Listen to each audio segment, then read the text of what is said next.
Hello, my name is Ann, and today let's do a full review of the Xiaomi Redmi Note 5, one of the best mid-range smartphone in 2018. I bought this phone for less than $100, and so today let's answer the question, is it worth spending $100 on a 2-year-old mid-range phone? And is it better than other phones in this price point? Let's begin. Let's start things off with the design. It's been nearly 2 years since the phone's release, and during this period, we have seen drastic changes to how our phones look, from notches to a galore of cameras to lustrous glass backs. Those really made the Redmi Note 5 rather outdated by today's standard. However, if you look closer, there are actually more things to appreciate about the Redmi Note 5 Pro's design than to complain. Take the back for example. Yes, it's the good old aluminum chassis with plastic on top and bottom and the iPhone X style camera setup, whose bump is huge by the way. But to be honest, they accumulate for a pretty wieldy feeling in the hand, thanks to a curved edges and a fairly narrow footprint, which is obviously better than the current trend of glass backs that collect fingerprints and cause accidental drops. But then there's no reflective colorful glass back like many phones today. The ports have also reflected the 2-year difference. An ancient micro USB port lies on the bottom, alongside a near extinct headphone jack, the latter being the more controversial one. Lastly, the front is the area where I can't see it as being old. This is the first Redmi phone with an 18:9 display, so the bezel is very thin and the phone is very compact despite its size. It's obviously not as modern as notches and pop-up cameras in the light of current mid-rangers like the Redmi Note 8 Pro or the Realme 2 Pro, 3 Pro, but still ahead of plastic design on other $100 phones, and that's a good thing.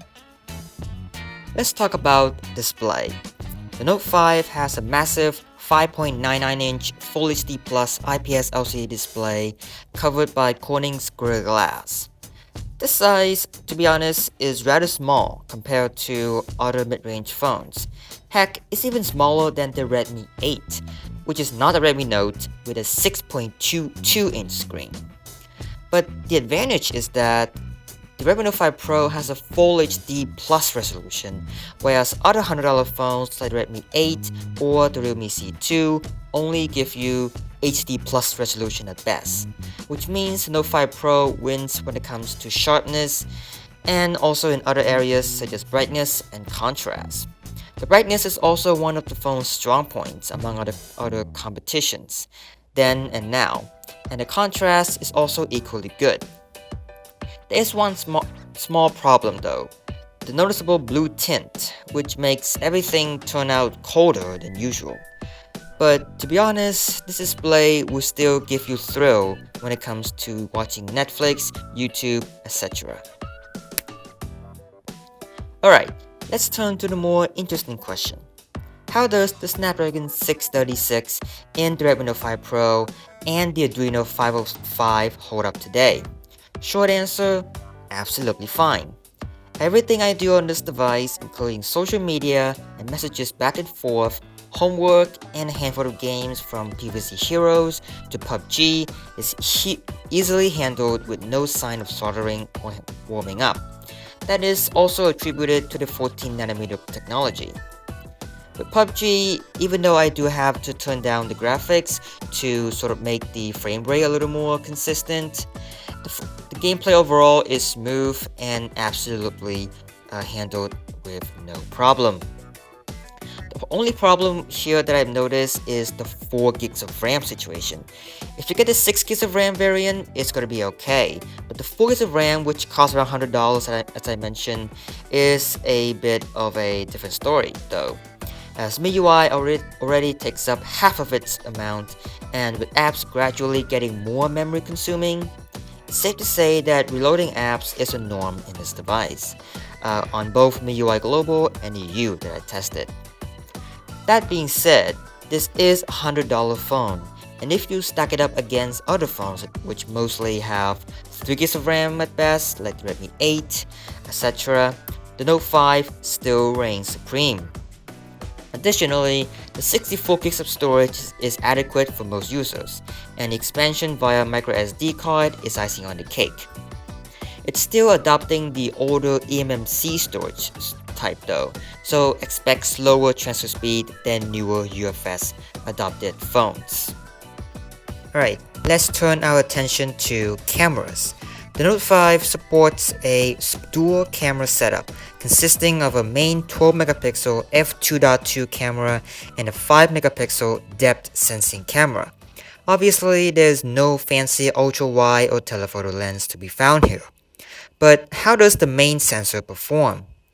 In bright conditions, the Note 5 gives us very usable photos, good contrast, decent dynamic range, and very good detail. The color, however, gets very saturated and vibrant, which is more to the warmer side, similar to how Samsung processes their photos, hence the slight lack of accuracy. Well-lit indoor condition is where the Note 5 starts to struggle a bit. The photo is not very bright, should have been a little brighter, and dynamic range could use some work. Detail is also a bit not as expected. And when it comes to night photos, the images turn out pretty reasonably lit, not very excellent, but there were quite a lot of noise. Now, there is a depth sensor accompanying the main camera used for portrait mode, and so far it doesn't do quite a great job since it is the first Redmi phone with a depth sensor. The edge detection is okay, not that great, not very amazing, and but the blur is relatively strong. The front camera is a 20-megapixel sensor, and the image overall is very sharp with ample detail, and I especially love the way the MIUI camera has a tendency to brighten the image to accentuate the subject. In terms of video capabilities, the Note 5 supports 4K at 30fps and 1080p 60fps, which is something that's very rarely found on other $100 phone. It also has EIS for stabilization, and while I can see that in effect, it's not quite enough to make the footage completely steady. The audio output for the microphone is decent though.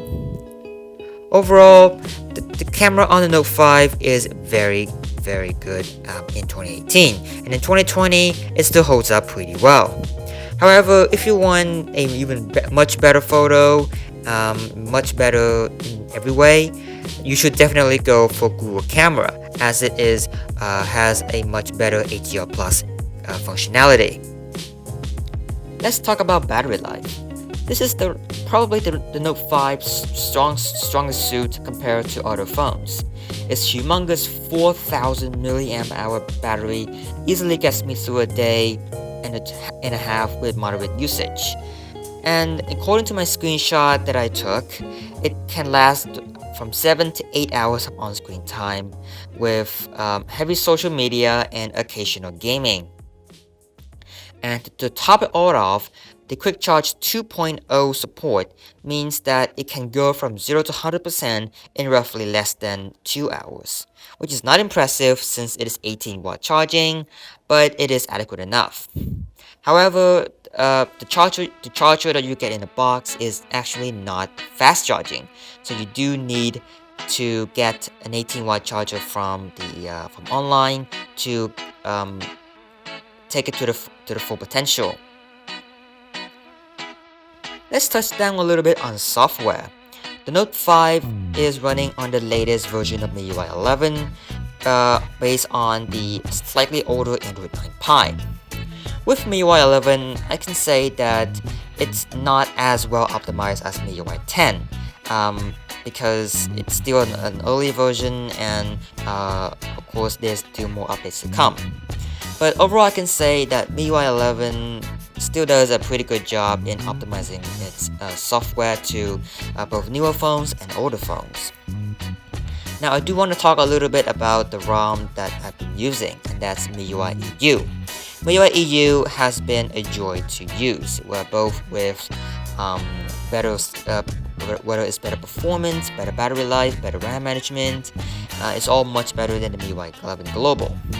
It's not that MIUI 11 Global lacks or anything, but it still falls short of expectations compared to the EU. There's some new features with MIUI 11. There's not a whole lot because MIUI 11 is mostly feature updates, mostly under the hood updates. But I can name a few additional features that stood out. Take the new ringtone system for example. It's now been adopted for a more natural sound, and the home screen also got a pretty big overhaul with an addition of the long-awaited app drawer, and just overall the whole system dock mode is a little more refined, and so overall it's a little bit better experience overall, and I kind of liked how MIUI 11 is going at this point. And there are some other stuff that I want to mention. The speaker, for example, is very loud but sort of distorts at max volume.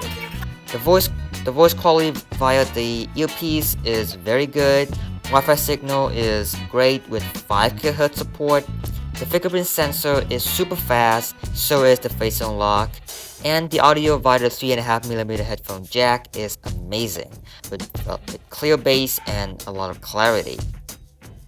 So that is basically my review of the Redmi Note 5 Pro after almost a month of using. I'm gonna say that the Redmi Note 5 Pro is absolutely a must-buy if you're out there for a $100 phone. It just checks so many boxes in its price. It doesn't cut too many corners. Keep in mind that this phone was released with a price tag of $250 back in 2018, and so it doesn't cut too many corners. Right? It is once considered like pretty much the king of mid-range phone, and to today I can pretty confidently say that it's still the king of a $100 phone. There might be some other competitors that you might be inclined towards, like the budget Redmi 8 or the once popular flagship LG G6 with the A21 chip. But to be honest, the Redmi Note 5 is probably the most well-rounded phone in its price, and it's most likely gonna still remain the same a few months down the line, even a year down the line. And so that's my whole review of the Redmi Note 5 Pro. Thanks for watching, and hope you appreciate my first review of a phone. And there will definitely more videos about the Redmi Note 5 Pros, like ROM development and so on. So be sure to subscribe and like the video for more future content. And also let me know in the comments down below what you think about this Redmi Note 5 Pro. Are you using it, and how's your experience with it? Anyways, thank you and goodbye.